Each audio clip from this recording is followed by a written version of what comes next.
Бизнесмендердин 100%'ынын ашып кетсе бир 5% болушу мүмкүн.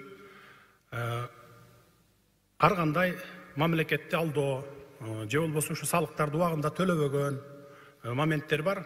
Бир окуяны айта кетейин. Кече жакында Жылдыз Жакыпова эжекебиз, укук коргоочу, кыйкырып чыкты.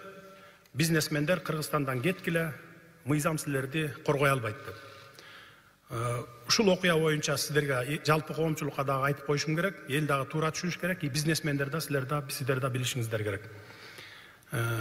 Балян деген бизнесменди жакшы билесиздер. Бул эмне кылган? Бул мамлекеттик банкка болор болбос бир залогду алып барып коюп туруп, $2,5 миллион кредит алып кеткен. Бирок бир дагы ай же болбосо бир күндүк процентин бир тыйын төккөн эмес. Ушул күнгө чейин. Бул деген сөз мамлекеттик банкты алдап, ошол банктын жетекчилери менен сговорго барып, сүйлөшүүлөргө, аларга берчүсүн берип, парасын берип туруп, анан алганда, бул ошо ойдон залогду жанагы эч нерсеге татыбаган залогду таштап кетейин деген максат болгон. Бирок УКМКнын күчү менен алып барып туруп сурак алганда, банкирлер дагы өз мойнуна алган. Ооба, чындыгында пара алганбыз, ушундай таштап кетмегеле деп.